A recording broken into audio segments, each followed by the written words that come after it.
All right. So, everyone's talking about this whole blockchain and education thing, but honestly, what does it actually mean for education? Yeah, we need to cut through the hype. Sure, exactly. Right. So you sent over this UNESCO report and a bunch of links for this deep dive. Yeah. I'm really eager to kind of unpack it all, but For sure. to start, can you just give us the blockchain 101? Okay. What is it in plain English? How does it work? Okay, so think of it like a digital ledger. Okay. That's duplicated across tons of computers, just a ton. Mm-hmm. And every time a new transaction is made, every computer on that network gets a copy of that updated ledger. And the kicker is that it uses cryptography so secure that it's each block of information is linked to the one before it, and it's virtually impossible to mess with the data. So, no more sneaking a better grade on your old report card. Once it's on the blockchain, it's set in stone. Exactly. That's the immutability part. Right. Because it's decentralized, no single person or organization controls it. That's a big part of why people get excited. Okay, so transparency, security, a single source of truth. I can see how that would be huge for verifying credentials. Yeah. But I think a lot of people still struggle to see how this fits into their everyday lives. It can feel a little abstract for sure. Yeah. But we actually use platforms that have similar ideas all the time. Think about social networks, millions of users constantly updating profiles. Oh, yeah. Everyone sees the changes. Wikipedia, anyone can contribute, but the community verifies it. It's kind of like that, but with just a built-in layer of trust and security. Okay, that helps a lot. So how does this actually apply to education? What problem does blockchain solve in this world? Well, trust is a major issue in education. Yeah. Just like in any field, right? Right. How do you really know that someone's qualifications are legit? Yeah. Or how do you share information between schools or universities in a way that's easy and secure? Blockchain tackles those problems head on. So it's about being able to verify digital identity and ownership in a world where information just flies around constantly. Yeah. Instead of relying on institutions, it's about individuals having more control over their own data, their own credentials. You got it. The UNESCO report actually calls this self-sovereignty. Oh. The learner having more ownership and control over their own journey. That's pretty empowering when you think about it. Yeah. But are there any real-world examples of this happening? Is this stuff actually in action, or is it all just potential for now? Oh, there are definitely real-world examples already happening. Yeah.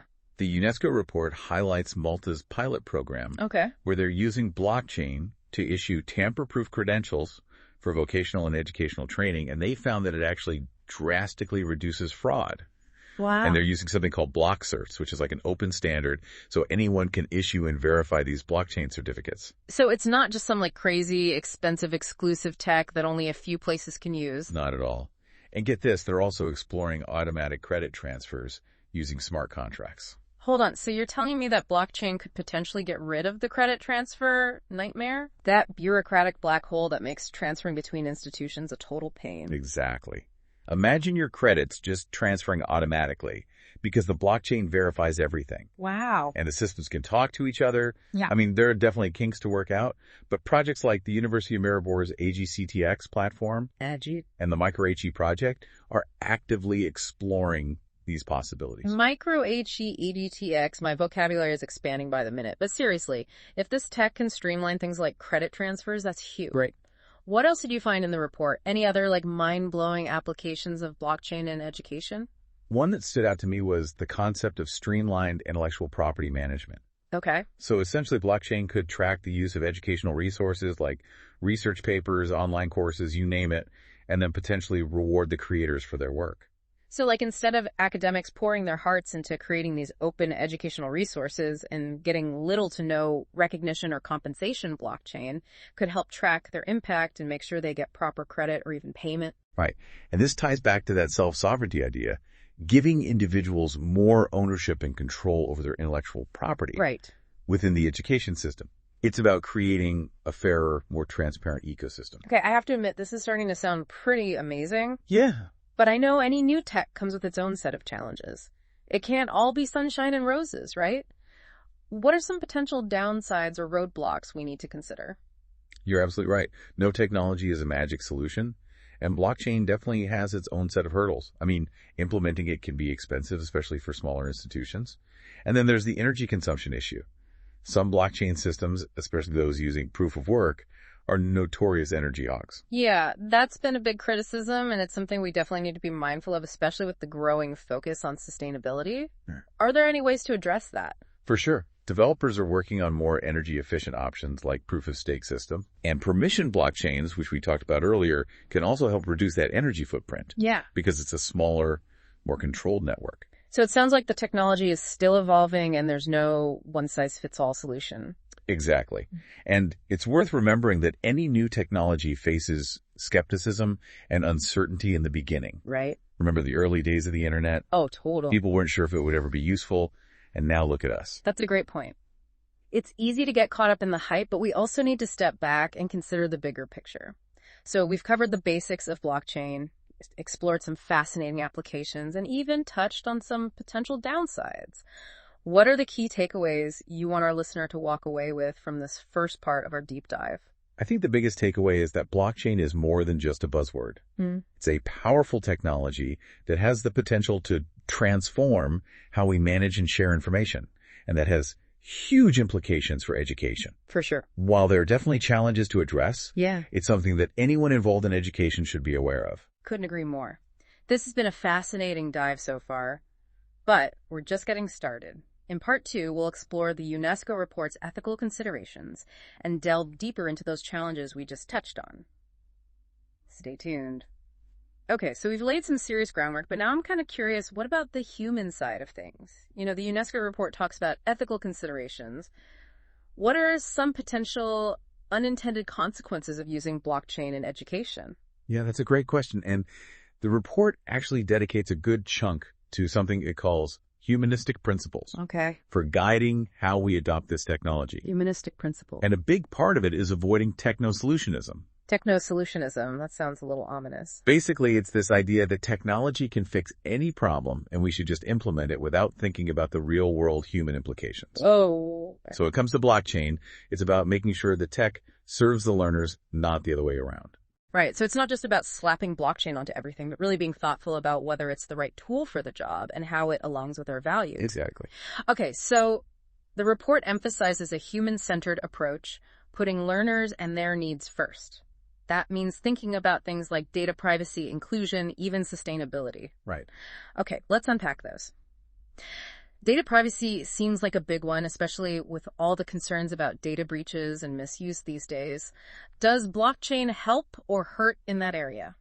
Well, it has the potential to enhance privacy, but it's not a magic shield. Yeah. The report is very clear that any blockchain system needs to follow existing data protection laws like GDPR. Okay. And it stresses the need for informed consent, making sure learners actually understand how their data is being used and they have control over it. So it's not just assuming blockchain automatically solves everything, but using it to reinforce those existing privacy principles. Right. What about inclusion? How does that play into blockchain in education? Well, think about those micro-credentials we were talking about. If someone learns valuable skills outside of traditional schools, right, blockchain could help them actually get recognized for those skills and potentially open up more opportunities. And easier credit transfers between institutions could also be a game changer, especially for students who move between countries or systems. That makes a lot of sense. It feels like blockchain could level the playing field in some really significant ways. But are there any risks of it making existing inequalities worse? Yeah, that's a valid concern. And the report acknowledges it. We have to be mindful of the digital divide. Right. Not everyone has equal access to technology or the skills to use it. And designing blockchain systems that are accessible to people with disabilities and diverse cultural backgrounds is also crucial. So it's about using blockchain to create a more equitable system, but doing it in a way that doesn't leave anyone behind. Exactly. What about the sustainability angle? We touched on the energy consumption of some blockchains earlier. Anything else to consider there? Yeah, you're right. That's a major factor. The report encourages exploring more sustainable options, like proof-of-stake systems. Right. And really considering the environmental impact of any blockchain implementation. It sounds like the UNESCO report is urging us to think holistically about blockchain in education. It's not just about the tech itself, but the ethical, social, and environmental implications. Exactly. It's not saying don't use blockchain. It's saying use it wisely, understanding both its potential and its limitations. Okay, so we've explored the upsides, the ethical considerations. Now let's dig into those challenges head on. You mentioned cost energy consumption earlier. What other potential downsides do we need to be aware of? Well, one thing to remember is this technology is still relatively new and evolving rapidly. There are technical kinks to work out. Yeah. And we're still figuring out best practices for implementation. And scalability is a big question mark. Scalability as in, can it handle a massive number of users and transactions without falling apart? Precisely. Some blockchain networks can get bogged down and expensive to run as they grow. And if we're talking about millions of students and educators using these systems, that's something we need to address. Right. It has to be able to handle the real-world demands of a large-scale education system. What else? Integration is another hurdle.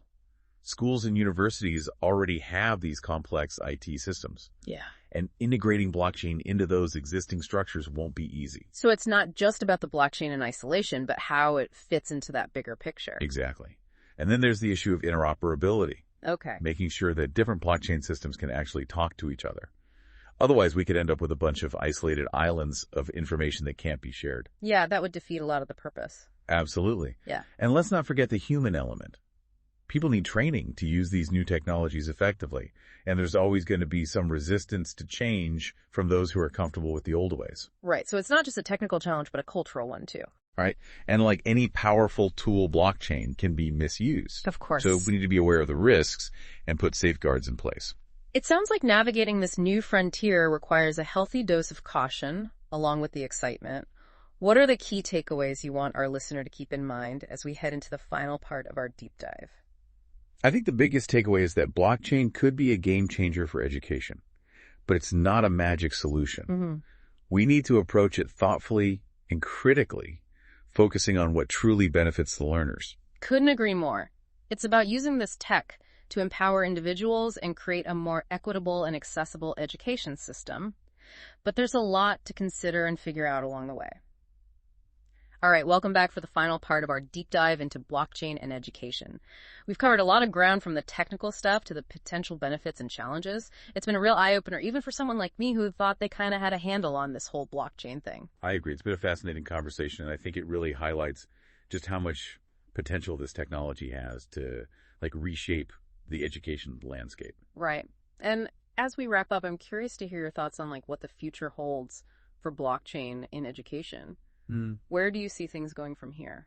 Well, that's the big question, isn't it? I mean, we're still in the early days, but I think we are starting to see some clear trends emerge. One thing's for sure, blockchain isn't going away anytime soon. In fact, I think it's only going to become more integrated into our lives, and that includes education. We're already seeing, a growing number of projects and initiatives popping up, and I think that momentum will just keep building. So you don't think this is just a fad? It sounds like you believe blockchain has the staying power to fundamentally change how education works. Absolutely. And as the technology matures, becomes more affordable, more user-friendly, I think we'll see even wider adoption. We'll probably see completely new applications emerge that we haven't even thought of yet. That's what's so exciting about it. It feels like we're on the cusp of something big, and there's so much room for innovation and creativity. Exactly. And I think it's important to remember that blockchain is more than just a technology. It's like a philosophy. It's about decentralization, transparency, and empowerment. And those are principles that can be applied in so many ways within education. So it's not just about the technical nuts and bolts, but using those tools to create a more equitable and accessible learning experience. Couldn't said it better myself. Yeah. Now, looking ahead, what are some of the key areas where you think blockchain will have the biggest impact in the coming years? I think the evolution of digital credentials is something to watch closely. As we move towards, a more digital world, having secure and verifiable ways to represent our skills and achievements becomes even more critical. And blockchain offers a really compelling solution for that. We talked about notarized certificates, micro-credentials earlier. You're saying those are just the beginning? Exactly. I think we're going to see a whole new ecosystem of digital credentials emerge, all backed by blockchain, that will fundamentally change how we learn, work, and even live. It's almost like blockchain could become the foundation for a new, more learner-centered education system. Now you're getting it. And that's a really exciting prospect to consider. I'm with you on that. Now, thinking about the educators themselves, how do you see blockchain impacting their roles and responsibilities? Imagine a world where teachers are freed from a lot of the administrative burdens they face now. What if they don't have to spend hours, grading papers or chasing down transcripts because those processes were automated by blockchain? That would be a game changer for so many educators who are feeling so overwhelmed and burnt out right now. Exactly. To free up their time and energy to focus on what really matters, teaching, mentoring, connecting with their students on a deeper level. And beyond just like reducing those administrative tasks, do you see any other ways that blockchain could empower educators? Absolutely. Think about intellectual property management. Blockchain could make it easier for educators to create and share their own educational resources and potentially even earn income from their work through blockchain-based platforms. It's about giving them more control, more recognition, more opportunities to share their expertise with the world. It sounds like blockchain really has the potential to reshape the education landscape for both learners and educators.